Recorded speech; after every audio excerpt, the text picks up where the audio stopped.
तो बेटा अभी हमें पढ़ना है work done in free expansion of gas. इसका मतलब है जब गैस फ्री एक्सपेंड हो रही हो, एकदम बढ़िया तरीके से एक्सपेंड हो रही हो, बढ़ रही हो, वॉल्यूम बढ़ रहा हो इसका, है ना।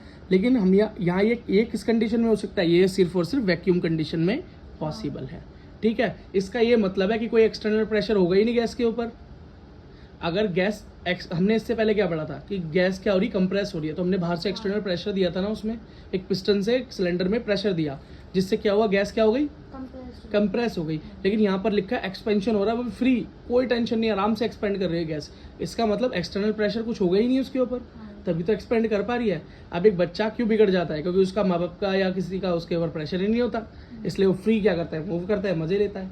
इसमें क्या एक्सटर्नल प्रेशर क्या है, पी एक्सटर्नल बिल्कुल जीरो है।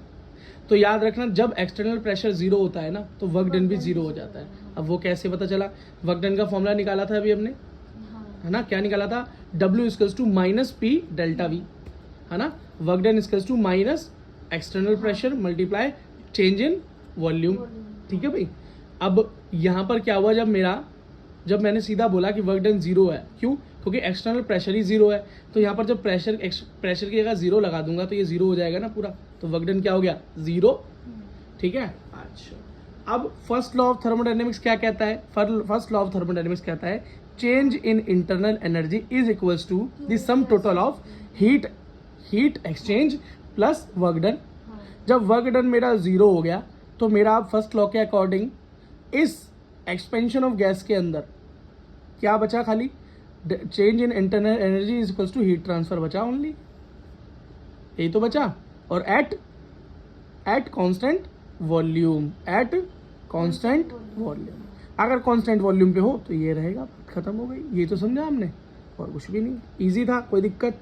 चलो एक चीज याद रखना, अगर आइसोथर्मल केस हो, कैसा केस हो, आइसोथर्मल, तो ये डेल्टा यू भी जीरो हो जाएगा। अब कैसे, क्योंकि भाई आइसोथर्मल का मतलब है, आइसो मतलब सेम, थर्मल मतलब टेम्परेचर, जब टेम्परेचर भी चेंज ना हो, मतलब हीट एक्सचेंज ही नहीं हो रही। जब हीट ही एक्सचेंज नहीं हो रही तो ये क्यू की वैल्यू क्या हो जाएगी, जीरो। तो यहाँ पर तो ये भी जीरो हो गया, तो मेरा डेल्टा यू क्या हो गया, इंटरनल एनर्जी क्या होगी, जीरो। मतलब चेंज इन इंटरनल एनर्जी कुछ होगी ही नहीं अगर हीट एक्सचेंज नहीं होगी। तो अगर कोई तुमसे बोल दे कि आइसोथर्मल कंडीशन के अंदर गैस एक्सपेंड कर रही है तो इंटरनल एनर्जी में क्या चेंज होगा, आप बोलोगे जी कुछ भी चेंज नहीं होगा।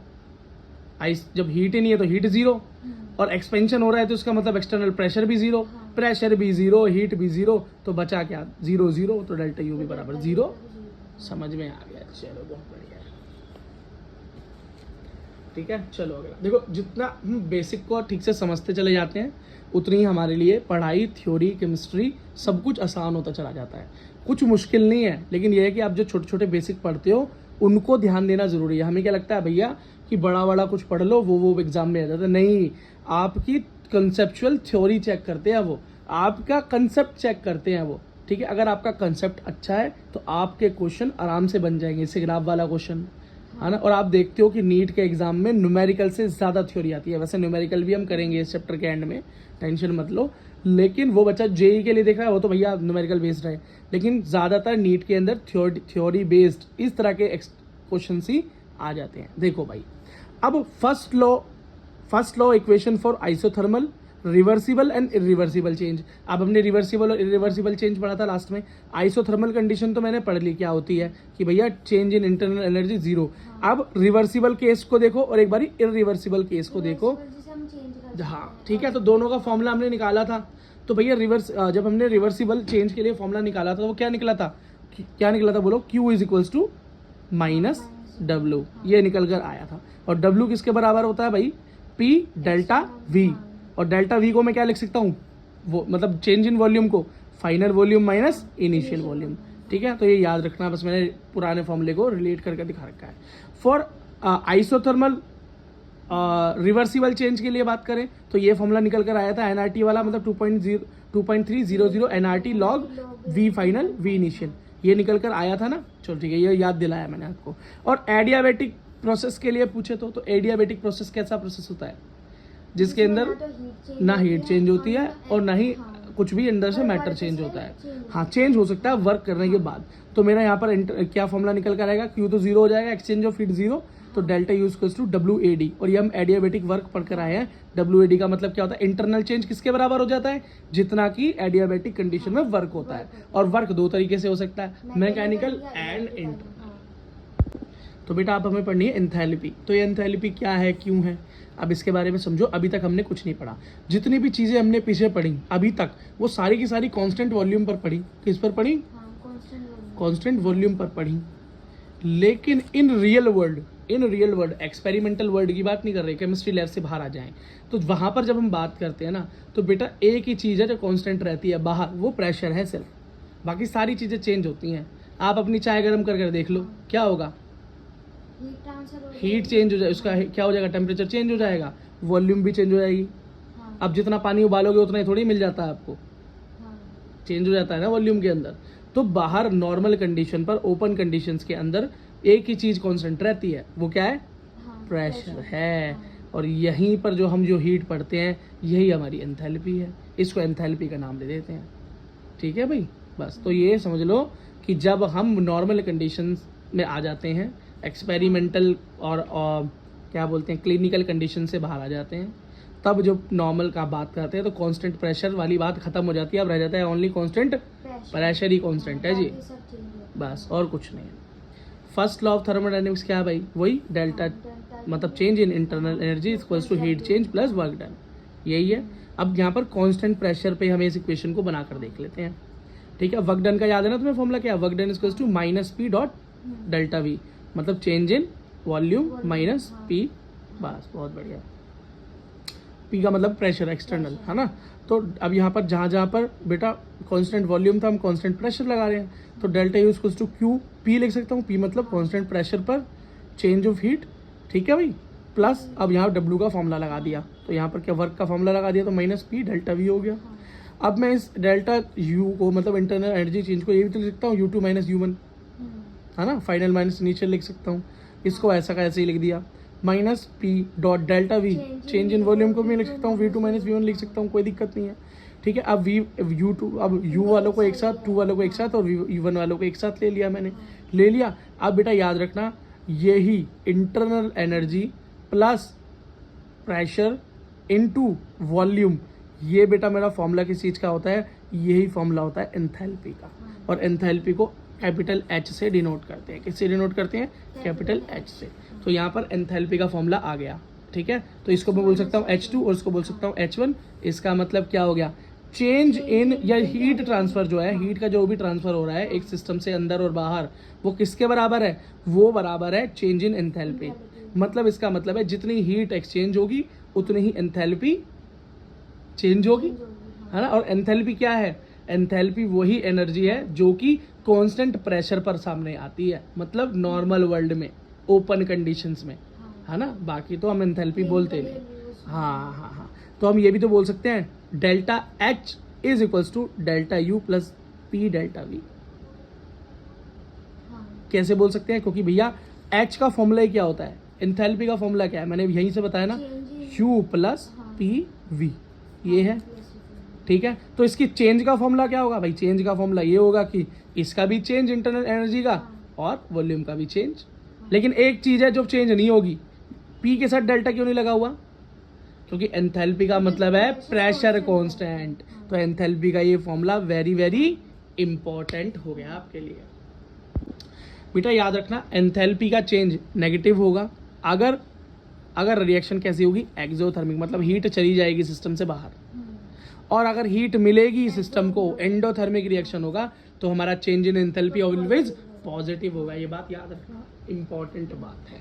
अच्छा, चेंज इन इंटरनल एनर्जी और चेंज इन एंथैल्पी जो है, दोनों के अंदर कोई बहुत बड़ी बात चेंज है नहीं एक्चुअली। अगर नॉर्मली देखें तो देखो, फॉर्मूला होता क्या है? फॉर्मूला होता है डेल्टा H, मतलब change in enthalpy is equals to change in internal energy plus constant pressure multiplied change in volume, ये होता है फॉर्मूला।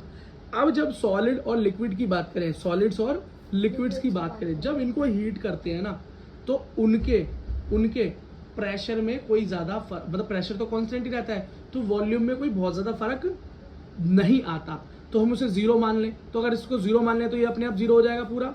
तो हमारा डेल्टा H डेल्टा U के बराबर ही हो जाता है।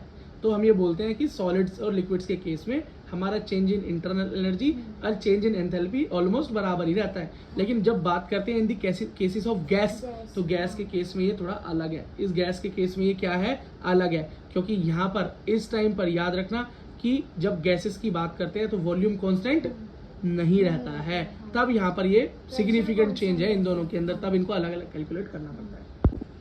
तो अब बेटा मैंने आपको बताया था ना, गैसेस के लिए चेक करते हैं तो नया फॉर्मूला बनेगा गैसेस के लिए, है ना, क्योंकि गैसेस के केसेस में वॉल्यूम कांस्टेंट नहीं रहती है। तो हम आइडियल गैस की कंडीशन मानते हैं, तो सबसे पहले लेते हैं दो गैसेज हैं जो आपस में रिएक्ट हुई, उनसे एक प्रोडक्ट बना। तो मान लेते हैं कोई ए गैस थी जो रिएक्ट हुई और बी गैस थी रिएक्ट हुई, जिससे आगे जाके प्रोडक्ट बना, ए एंड बी प्रोडक्ट बना, है ना। अब ये इसी की इक्वेशन पे लेते हैं, वी ए लिखे थे टोटल वॉल्यूम ऑफ गैस, जो रिएक्टेंट्स है उसके प्रोडक्ट ने वो ले लिए, जो गैस है जो, अरे यार सॉरी, देखो बेटा टोटल वॉल्यूम ऑफ गैसेस, जो रिएक्टेंट हमने दोनों जोड़े थे ना, उन दोनों का टोटल वॉल्यूम ले लिया वी ए, और वी बी क्या है, वॉल्यूम ऑफ टोटल प्रोडक्ट, जो प्रोडक्ट निकल के आया उन दोनों की जो टोटल वॉल्यूम थी वो ले ली, हाँ, वॉल्यूम ऑफ प्रोडक्ट। अब एन ए क्या है, number of mole of reactant gases, and N B is the number of mole of product gases, that's it, ठीक है भाई।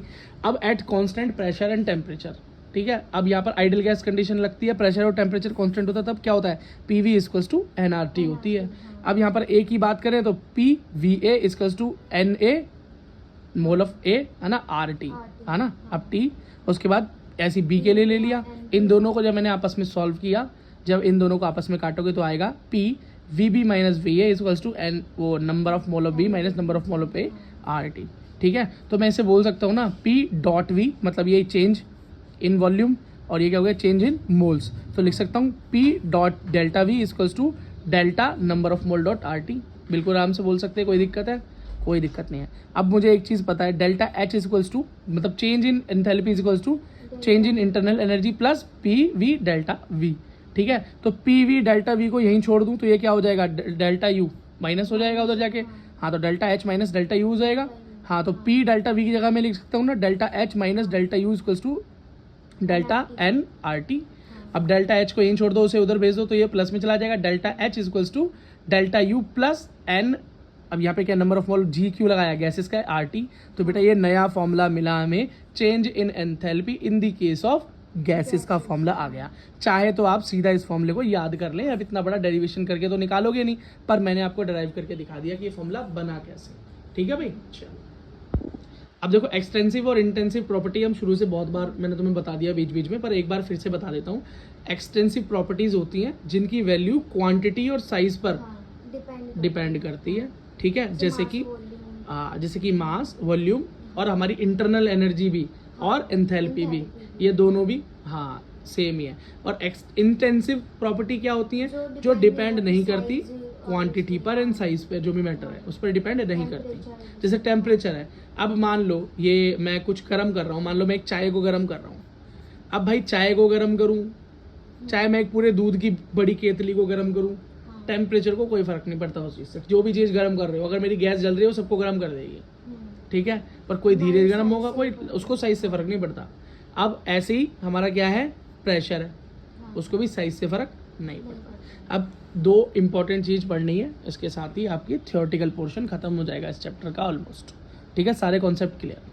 हीट कैपेसिटी क्या है भाई, amount of heat required to raise the temperature of a given mass by unit degree. इसका मतलब किसी भी यूनिट मास की, किसी एक यूनिट मास की, जो भी दे रखा हो मास, उस मास का टेम्परेचर 1 डिग्री बढ़ाने के लिए जो हीट लगती है वो हीट कैपेसिटी है, ठीक है। तो इसका हीट Q होता है, Q equals to C dot delta T, मतलब चेंज इन टेम्परेचर जो भी करना पड़े उसके टेम्परेचर में चेंज लाने के लिए 1 डिग्री कितनी हीट चाहिए, तो वही C, यही है C heat capacity, this C is heat capacity, ठीक है। अब नेक्स्ट चीज आती है स्पेसिफिक हीट कैपेसिटी, बिल्कुल स्पेसिफिक बात बताओ भाई उसके बारे में। ये इसका मतलब है the amount of heat required to raise the temperature of 1 unit mass, exactly 1 unit mass, 1 unit mass, बिल्कुल गिवन 1 यूनिट मास की बात कर रहा है, वो भी किसमें, 1 डिग्री बढ़ाने के लिए, ठीक है। तो सेम फॉर्मूला है Q equals to C delta T, लेकिन यहाँ पर क्या आ जाएगा M, यूनिट, मतलब बिल्कुल एक्यूरेट मास के लिए।